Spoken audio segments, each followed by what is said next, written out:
Hello guys, welcome back to my YouTube channel. So आज हम ये रिश्ता नायरा कार्तिक के एपिसोड में देखेंगे कि गोयनका विला में अक्षु सीरत के कमरे में अक्षु चल रही होती है बैठकर घुटनों के सहारे। सीरत जैसे ही अक्षु को देखती है वो खुद से कहती है, अरे थारी जे तो घुटनों के बल चलने लगे, मैंने तो कभी मन ने ना देखा इसे ऐसे। सीरत जोर से चिल्लाती है, कार्तिक जी, कार्तिक जी। फिर इतने में कार्तिक आता है और सीरत से पूछता है, क्या हुआ सीरत? फिर सीरत कार्तिक को बताती है, अरे ये अभी घुटनों के बल चली। फिर कार्तिक सीरत को कहता है, सीरत कहो ना इससे, ये चल के दिखाओ मुझे। फिर सीरत कार्तिक को कहती है, ये तो जय करके दिखाएगी ना। फिर सीरत अक्षु को कहती है, अक्षु चल चल अक्षु चल। फिर कार्तिक सीरत को कहता है, हो गया तुम्हारा। फिर सीरत गुस्से से अक्षु को कहती है, ये ना तन्ने ठीक ना किया अक्षु। फिर कार्तिक सीरत को बताता है, हंस रही है वो तुम पर। फिर सीरत कहती है, अच्छा। फिर कार्तिक सीरत को कहता है, सीरत अच्छा मेरी बात सुनो, मुझे कुछ काम के लिए जाना है, थोड़ी देर लग जाएगी, तुम अक्षु को संभाल सकती हो? फिर सीरत कार्तिक को कहती है, हाँ कार्तिक जी बिल्कुल, हमारे को तो अच्छा ही लगेगा, बस अक्षु को कोई प्रॉब्लम ना होनी चाहिए। फिर कार्तिक सीरत को कहता है, अरे अक्षु को क्या प्रॉब्लम होगी, उसे तो अच्छा लग रहा है यहाँ पर, मैं चलता हूँ, तुम प्लीज संभाल लेना। फिर सीरत कार्तिक को कहती है, जी ठीक है। फिर कार्तिक अपने मन में कहता है, अक्षु को लेने आऊंगा तब वो बात भी पूछ लूंगा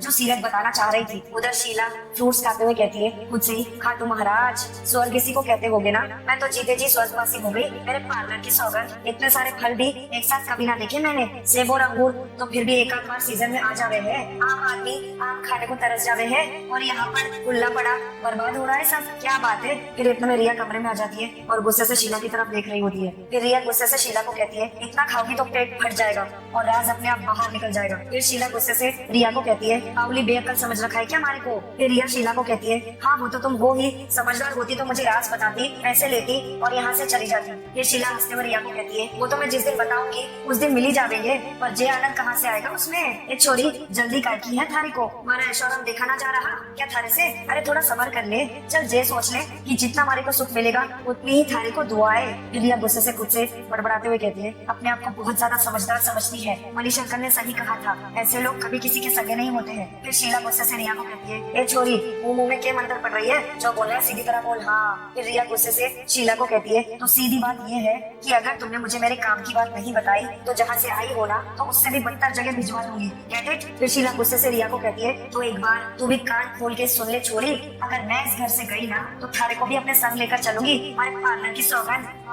फिर रिया गुस्से से वहाँ से चली जाती है। फिर दादी स्वर्णा को पूछती है, स्वर्णा अक्षु कहाँ है? बहुत देर से उसकी आवाज भी नहीं सुनाई दी। फिर स्वर्णा दादी को बताती है, सीरत के पास। फिर इतने में कार्तिक आ जाता है घर पर। फिर कार्तिक बताता है, हाँ मैं ही लेकर गया था वहाँ, फिर कुछ काम था वो कर वापस आया। फिर स्वर्णा कार्तिक को पूछती है, मैं उसे वापस लेकर आऊँ? फिर कार्तिक स्वर्णा को कहता है, अरे नहीं नहीं माँ रहने दीजिए, वैसे भी उसका मन लगा हुआ है। फिर दादी कार्तिक से पूछती है, अक्षु का? फिर कार्तिक दादी को बताता है, नहीं सीरत का। दूर से खड़े रहकर ये सारी बात रिया सुन लेती है। फिर कार्तिक स्वर्णा और दादी को बताता है, वो बेचारी बहुत परेशान थी, अक्षु के साथ थोड़ी देर खेलकर उसे बहुत अच्छा लग रहा होगा। फिर दादी कहती है, हाँ बच्चे होते ही ऐसे है, खुशियों का पिटारा। फिर रिया गुस्से से खुद से कहती है, इस पिटारे की चाबी यानी कार्तिक मेरे हाथ में होता, अगर वो सीरत बीच में नहीं आती। पर कोई बात नहीं, मैंने हार नहीं मानी है, एक बार वो शीला अपना मुंह खोल ले तो ये सीरत किसी को मुंह दिखाने के लायक ही नहीं रहेगी। सोनू कायरव और वंश से पूछता है, ये सारा तेरा है? फिर कायरव सोनू को कहता है, हाँ आपको जिसके साथ भी खेलना है आप खेल सकते हो। फिर सोनू खुश होकर कहता है कायरव को, सच्ची? फिर कायरव सोनू को कहता है, हाँ हमारी फैमिली में ना गेस्ट को सुपर स्पेशल मानते हैं, और दादी कहती है कि अपने दोस्तों के साथ ना हर एक चीज शेयर करनी होती है। फिर वंश कहता है सोनू को, और मेरी मम्मा कहती है कि झगड़ा करना बुरी बात होती है, हमें सबके साथ फ्रेंड्स बन के रहना चाहिए। फिर सोनू कहता है, तो हमारी पुरानी लड़ाई माफ? फिर वंश और कायरव सोनू को कहते हैं, हाँ। फिर सोनू पूछता है, तो मैं इन सबके साथ खेल सकता हूँ? फिर कायरव सोनू को कहता है, पर कोई भी टॉय बिना पूछे लेकर मत जाना और उन्हें तोड़ना मत, वरना वंश भैया बहुत गुस्सा करेंगे। फिर सोनू कायरव को कहता है, ठीक है नहीं लेकर जाऊंगा, मदर प्रॉमिस। अब मैं खेलूं? फिर कायरव कहता है, हाँ। फिर वंश कायरव को इशारा करता है। फिर कायरव सोनू से पूछता है, आपके मम्मा पापा की कोई लड़ाई हुई है क्या? फिर सोनू कहता है, ना कोई लड़ाई नहीं हुई। फिर इतने में सोनू की ये बात कार्तिक खड़े रहकर सुन लेता है। फिर सोनू अपनी माँ की बात याद करता है। फिर सोनू झूठ बोलते हुए कहता है, हाँ लड़ाई तो हुई है, पर वो बड़ों की बात है ना, तो हमें करना अलाउड नहीं है। फिर कायरव सोनू को कहता है, ओके सॉरी। फिर वंश कायरव के कान में फुसफुसाते हुए कहता है, ये पहले सच बोल रहा था या अब सच बोल रहा है? मुझे तो लग रहा है कि ये हमें बुद्धू बना रहा है। फिर कायरव वंश से कहता है, जो दूसरों को बुद्धू बनाता है ना वो खुद भी बन जाता है। अगली सुबह सीरत अक्षु के साथ खेल रही होती है, अपने कमरे में। फिर इतने में कोई आवाज आती है। फिर सीरत खिड़की के पास देखती है और खुद से कहती है, जेके होया। आवाज तो इतनी जोर की आई पर कहीं कुछ दिख ना रहा। कहीं कोई बिजली का तार तो स्पार्क ना हो गया। कहीं फिर होली वाले दिन के जैसा कुछ ना हो जाए फिर से। अक्षु बैठी है, चुपचाप खेल रही है। मैं फटाफट देख के आती हूँ। फिर इतने में सीरत वहाँ से चली जाती है। फिर सीरत जैसे ही आती है कमरे में, अक्षु अक्षु बोलते हुए, वो जैसे ही बेड की तरफ देखती है, अक्षु बेड पर नहीं होती है। फिर सीरत खुद से ही कहती है, अक्षु कटे गई। अक्षु। फिर सीरत जोर से चिल्लाती है, माउड़ी।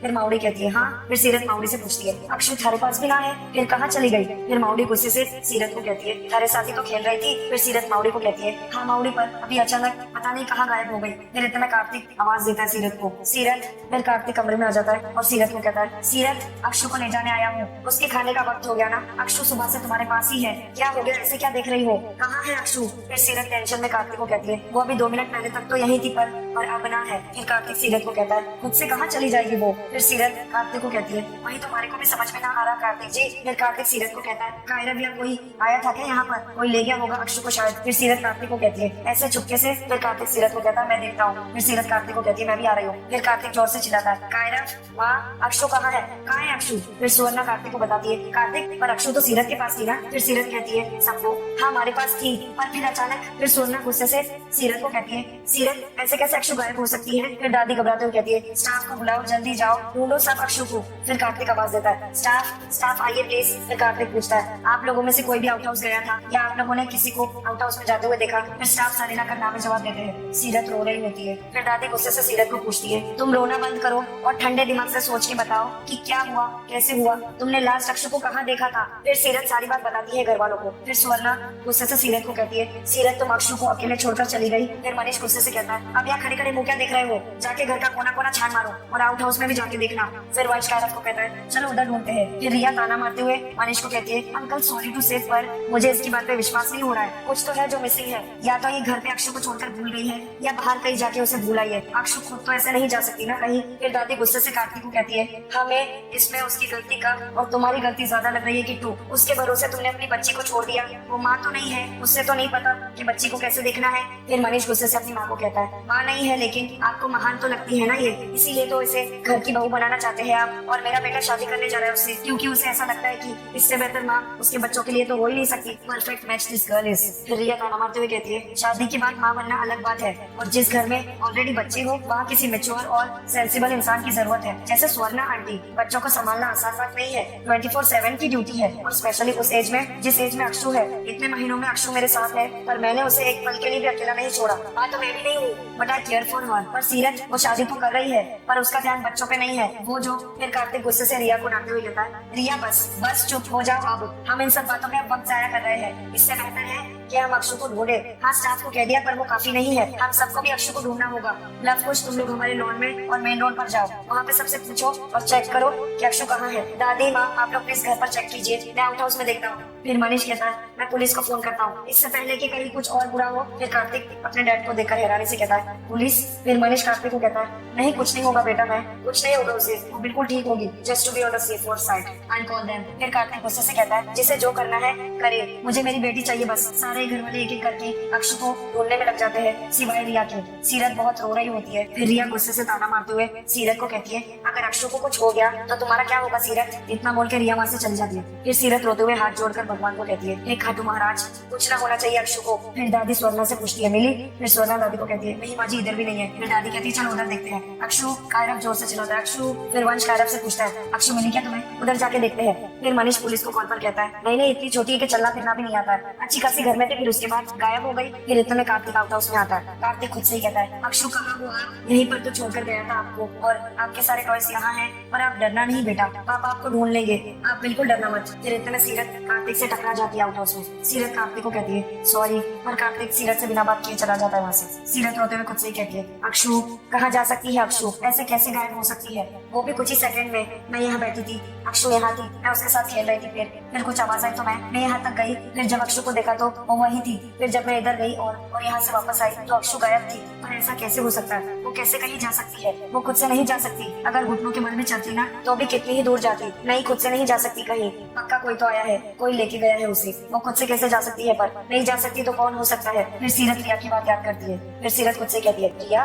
कार्तिक बाहर लवकुश को कहता है, लवकुश कुछ पता चला? फिर लव कार्तिक को कहता है, नहीं भैया, मेन रोड तक चेक कर लिया पर कुछ नहीं पता चला। फिर कुछ कहता है, सबसे पूछ लिया लेकिन किसी ने कुछ नहीं बताया। फिर अखिलेश कार्तिक को कहता है, मैंने हमारी लाइन की सीसीटीवी फुटेज भी चेक की है पर कुछ नजर नहीं आया उसमें। ना कोई घर के अंदर गया है ना कोई बाहर आया है, पता नहीं। फिर कार्तिक गुस्से से कहता है, फिर कहाँ जा सकती है मेरी बेटी? कहाँ है वो? दादी ने सही कहा था, गलती सिर्फ मेरी है, सब मेरी गलती है। मुझे कहीं नहीं ले जाना चाहिए था उसे। कार्तिक की बातें दूर से खड़े रहकर सीरत सुन लेती है। घर के अंदर सब लोग चिल्ला रहे होते हैं, अक्षु कहाँ हो अक्षु? फिर इतने में दादी को चक्कर आने लगते हैं। फिर स्वर्णा दादी को पूछती है, माँ जी क्या हुआ? आपकी तबीयत खराब है क्या माँ जी? माँ जी आइए प्लीज, अब बैठिए यहाँ पे। फिर दादी रोते हुए स्वर्णा को कहती है, नहीं स्वर्णा नहीं, हम चैन से नहीं बैठ सकते जब तक हमारी अक्षु नहीं मिलती। तुम यहाँ क्या कर रही हो स्वर्णा? जाओ ना, जाकर हमारी बच्ची को ढूंढो। क्या मुंह दिखाएंगे नायरा को ऊपर जाके अगर हमारी अक्षु को कुछ हो गया तो? फिर स्वर्णा दादी को कहती है, माँ जी आप। फिर तुम्हें गायू आती है। फिर स्वर्णा गायू से पूछती है, गायू तुम यहाँ पे क्या कर रही हो? और वत्सल कहाँ पे है? अक्षु को लेकर हम पहले ही परेशान है, प्लीज अपने बच्चों को अकेला मत छोड़ो। जाओ वत्सल के पास अभी क्या भी।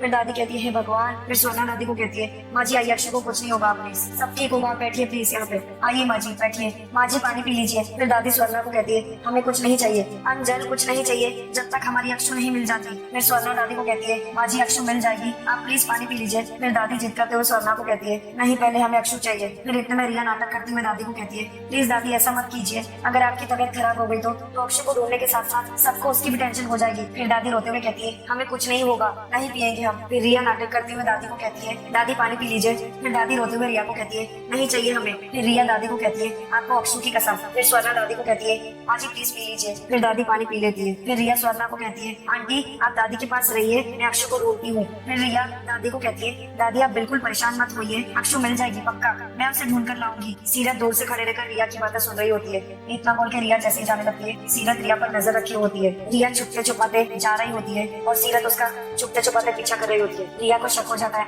फिर वो पीछे मुड़ के देखती है, पर रिया के देखने से पहले सीरत छुप जाती है। फिर इतने में कायरव रिया के पास आता है और पूछता है, अक्षु मिली क्या? फिर रिया कायरव को कहती है, नहीं मिली बेटा, हम सब ढूंढ रहे हैं, तुम भी जाकर ढूंढो। उस तरफ मेन रोड पर कार्तिक सारे पब्लिक से पूछने लगता है, फोन में फोटो दिखाकर अक्षु के बारे में, और सारे घर वाले भी पूछ रहे होते हैं बाहर अक्षु के बारे में। फिर कार्तिक एक भिखारी से पूछता है, बाबा आपने मेरी बच्ची को देखा? वो खो गई है, कोई ले जा रहा हो या उसे? फिर भिखारी कार्तिक को कहता है, हाँ मैंने देखा, एक लड़की ने इस बच्चे को उस आदमी को दिया था। फिर कार्तिक भिखारी से पूछता है, कौन था वो आदमी? फिर कुछ भिखारी से पूछता है, और कहाँ से आए थे वो? फिर भिखारी बताता है, लड़की उधर से आई थी और वो आदमी उस तरफ गया है, लंबा सा था, बहुत लंबा, गंजा भी था। फिर लव भिखारी से पूछता है, कपड़े क्या पहने थे? फिर भिखारी कहता है, अब उतना ध्यान नहीं दिया मैंने। फिर कार्तिक कहता है, थैंक यू सो मच। इतना बोल के सारे लोग उस तरफ भागने लगते हैं। गोइंका मिला के अंदर मनीष गुस्से से कहता है, नहीं मिली का क्या मतलब है? ढूंढना बंद कर दोगे? दिमाग खराब करके रखा हुआ है, जब तक अक्षु नहीं मिल जाती तब तक शक्ल मत दिखाना मुझे। खड़े खड़े मुंह क्या देख रहे हो, जाओ यहाँ से। फिर साफ वहाँ से चले जाते हैं अक्षु को ढूंढने के लिए। फिर से मनीष गुस्से से खुद से कहता है, क्या हाल कर दिया इस लड़की ने मेरे परिवार का, कितना दुख दिया है, माफ नहीं करूंगा कभी। एक तरफ मेरा बेटा अपनी बेटी के लिए परेशान है, यहाँ माँ अगर मेरी पोती को कुछ भी हुआ ना, तुम्हारी तो खैर नहीं लड़की, तुम तो गई। फिर इतने में रिया छुपते छुपाते घर के अंदर कहीं जा रही होती है और सीरत उसका पीछा कर रही होती है। फिर सीरत खुद से ही कहती है, कहाँ गई है इतनी जल्दी? कौन से साइड में? जो गार्डन है वहाँ पीछे, वहाँ तो नहीं चली गई? वहाँ से बाहर जाने का रास्ता भी है, मैंने देखा है सामने आते जाते। और ये बाहर। फिर इतने में बाहर कार्तिक की नजर एक गंजे आदमी पर पड़ती है, उसके हाथ में एक बच्ची होती है। फिर लव कुश कहते हैं कार्तिक को, भैया वो देखिए। फिर कार्तिक उस आदमी का पीछा करने लगता है भाग के। सीरत बाहर भाग कर आती है। सीरत बाहर आती है घर से और खुद से कहती है, कट्ठे गई है रिया और दिख क्यों ना रही है हमारे को? कहीं ऐसा तो नहीं कि मैं बाहर आ गई और वो अभी तक अंदर ही है? पता नहीं क्यों पर हमारे को शक हो रहा है कि जे काम उसी का है। कार्तिक उस ऑटो का पीछा कर रहा होता है भागकर, और लव कुश अखिलेश भी उसके पीछे भाग रहे होते हैं। सो गाइस, आज का ये रिश्ता न्यारा कार्तिक का एपिसोड यहीं पर समाप्त होता है। Thank you for watching.